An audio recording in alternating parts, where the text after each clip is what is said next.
वाले थे कितनी मतलब आप सोचें किस हद तक मुल्क की फिजा को जहन आलूद बना दिया गया है।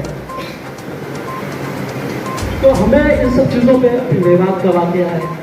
नारा है ताबेदारी नहीं साझेदारी। हमें हमारे तादाद के हिसाब से साझेदारी हर पहलू पर चाहिए। किस तरह से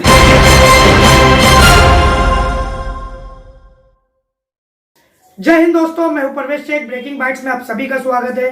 दोस्तों, आज मुमरा के सानिया हॉल में इंडियन यूनियन मुस्लिम लीग की तरफ से एक प्रोग्राम रखा गया था मेंबरशिप कैंपेन का, जिसमें आईयूएमएल के बड़े बड़े नेता और कार्यकर्ताओं को देखा गया, जिसमें सबसे ऊपर नाम आईयूएमएल के master general secretary CS Abdul Rahman sir, उसके बाद Maharashtra treasurer doctor CH Ibrahim Kutty और थाने जिले के आईयूएमएल के कई कार्यकर्ताओं को देखा गया। इन दो शख्सियत के हाथों इंडियन यूनियन मुस्लिम लीग के कई कार्यकर्ताओं को सम्मानित भी किया गया। इस प्रोग्राम में लोगों को इंडियन यूनियन मुस्लिम लीग से जुड़ने के लिए किस तरह से समझाया गया, आइए जानते हैं हमारे इस वीडियो में। रहमान सर, जैसा कि आप थाने डिस्ट्रिक्ट का प्रोग्राम चल रहा है कैंपेनिंग का इंडियन यूनियन मुस्लिम लीग की तरफ से, तो लगभग कितने लोगों को जोड़ा जाएगा इस प्रोग्राम में और कितने लोग मेंबरशिप बनाई जाएगी? देखिए, केरला और तमिलनाडु के बाद में अगर मुस्लिम लीग का सबसे बड़ा ज़मीन जो है महाराष्ट्र के अंदर है, और पूरे महाराष्ट्र के अंदर कम से कम हम लोग जो है 2.5 से 3 लाख से ज़्यादा जो है मेंबर्स बनाने की कोशिश में है। और थाना डिस्ट्रिक्ट को मुबारकबाद पेश करता हूँ कि थाना डिस्ट्रिक्ट ने सबसे पहले आगे आकर के इस प्रोग्राम को यहाँ पर जो है मुनक्किद किया, और सबसे ज़्यादा, और थाना डिस्ट्रिक्ट माशाल्लाह फरज शेख का बहुत अच्छा काम रहा है, आप सबको पता है। और यहाँ पर उसी लिहाज से जो है सबसे ज़्यादा मेंबरशिप महाराष्ट्र के अंदर थाना डिस्ट्रिक्ट में करेंगे, ये हम लोग हमारी कोशिश रहेंगे। सर, आपकी पोस्ट महाराष्ट्र में क्या पोस्ट है? महाराष्ट्र में मैं महाराष्ट्र का जनरल सेक्रेटरी हूँ मुस्लिम लीग का। सर, इलेक्शन नज़दीक आ रहा है, इलेक्शन की तैयारी मुस्लिम लीग किस तरह से करेगी? इलेक्शन की तैयारी जो है मुस्लिम लीग जैसा हर सियासी तंजीम जैसा दूसरे भी है, वैसा मुस्लिम लीग भी करेंगे। और हमारी कोशिश रहा है कि हम लोग जो है बहुत ही सही ढंग से सेकुलर फोर्सेस को नुकसान किए बगैर जो है हम लोग इलेक्शन लड़ेंगे। और लेकिन हमारी ये नारा है ताबेदारी नहीं साझेदारी।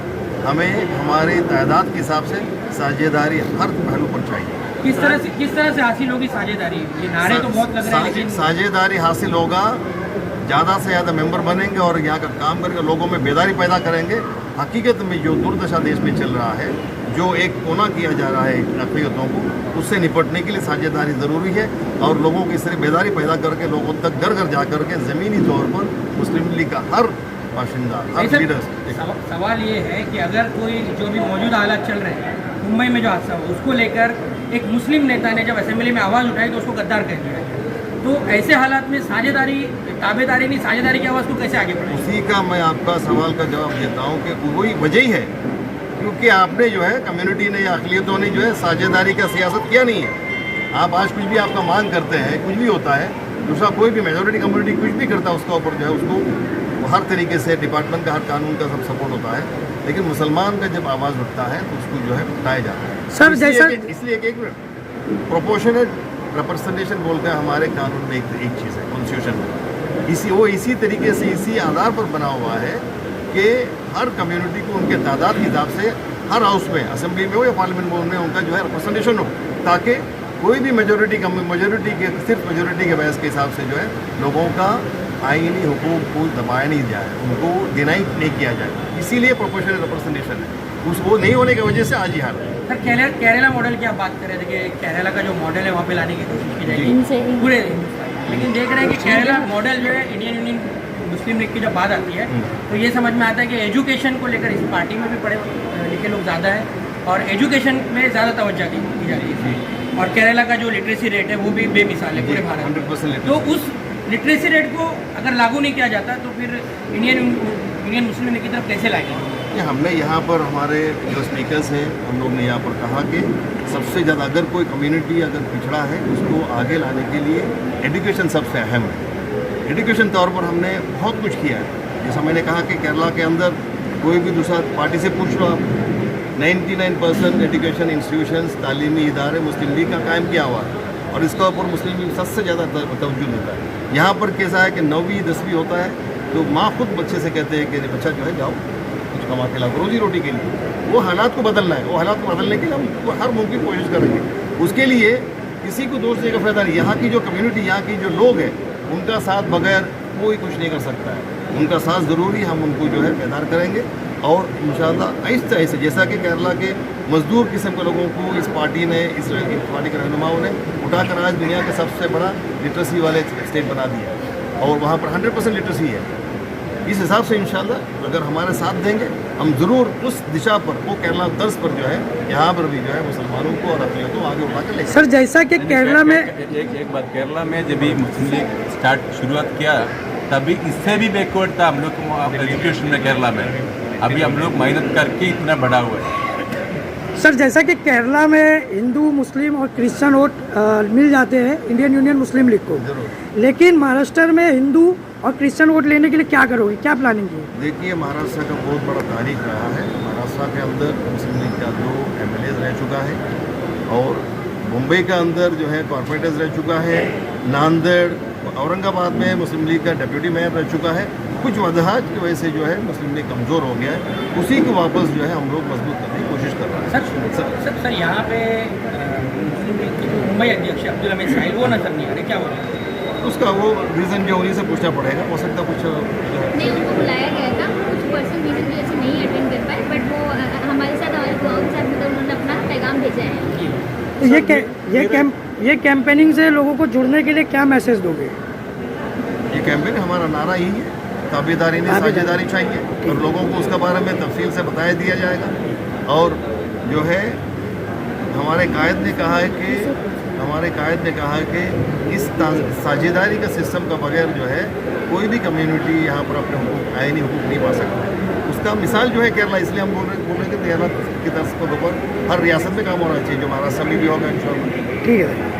जो इंडियन मुस्लिम लीग की तरफ से की जा रही है, मेरी आप सबसे रिक्वेस्ट है और गुजारिश है कि आप इसमें ज़्यादा से ज़्यादा हिस्सा लें और मेंबरशिप बन करके इंडियन मुस्लिम लीग को और यहाँ फरहत शेख साहिबा को और भाई का मैं नाम जानता नहीं हूँ, जहांगीर भाई को मजबूत बनाएं। और अब्दुर्रहमान सैयद साहब मेरे बहुत ख़ास हैं। तबीयत मेरी ख़राब थी, लेकिन फिर भी मैं दवा करके अब्दुर्रहमान सैयद साहब आपकी मोहब्बत में यहाँ तक आ गया। ये आपकी मोहब्बत है जो हमको यहाँ तक खींच कर लाई है।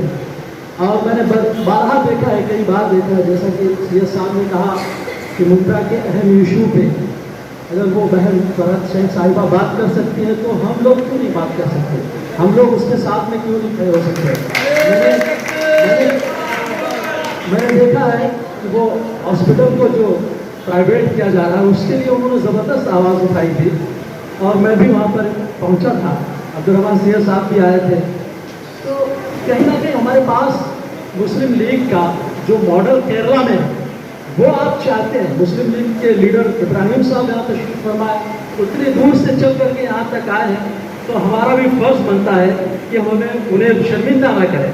आने वाले दिनों में एटलीस्ट यहाँ से फरहत शेख साहिबा और कई जो है, जो भी मुस्लिम लीग की तरफ से बड़े लीडरान की तरफ से जो नाम दिए जाएँ उनको जो है हम लोग कारपोरेट में एज आ कारपोरेटर उनको यहाँ से भेजें, ताकि जो आवाज़ वहाँ गूंजेगी वो असर रखेगी। अगर हमारी आवाज़, हमारी ताकत वहाँ पर उठेगी तो जाहिर है कि हमारी लीडरशिप सियासत के ज़रिए से अगर हम अपनी बात को वहाँ रखेंगे, सियासी वजन पैदा होगा, तभी हमारी बात कोई सुनेगा।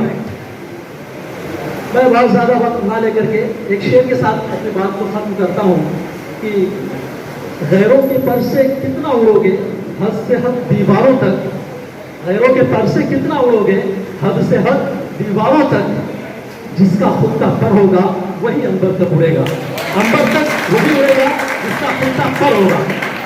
साझेदारी चाहिए, साझेदारी चाहिए, ताबेदारी नहीं। हम गुलाम नहीं हैं, आज़ाद हो चुके हैं, आज़ाद हुए कितना टाइम हुआ, लेकिन आज भी हम देखें हमेशा, अभी देखिए करंट इशू पे मैं बात करूँ तो वही लंबी बात हो जाएगी। क्या सिचुएशन बना रखा है बीजेपी ने, क्या सिचुएशन बना रखा हमारे इस मुल्क की, जो गंगा जमुनी तहजीब का गहवारा कहलाता है ये मुल्क, क्या सिचुएशन बना रखा है। यानी एक RPF का जवान किस तरह से मजनून और पागल, जिसको बाद में कमिश्नर अपना रेलवे पुलिस कमिश्नर बोलता है, वो जज्बाती अगर जज्बाती है तो इसका मतलब वो जान लेकर गिरेगा लोगों को। भाई आपकी लड़ाई हो रही है आपके सीनियर के साथ, वहां पर बहस करो, बात करो, जो भी है खत्म करो।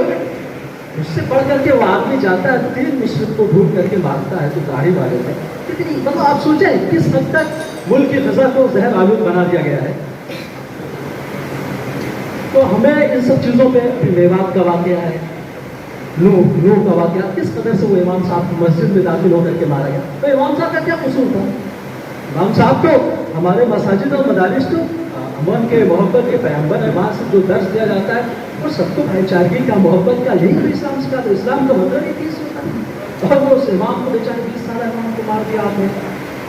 तो ये सिचुएशन बड़ी ख़राब है हमारे मुल्क की। बहरहाल हमें नाउमीद नहीं हो रहा है, इसलिए कि हम मुसलमान हैं।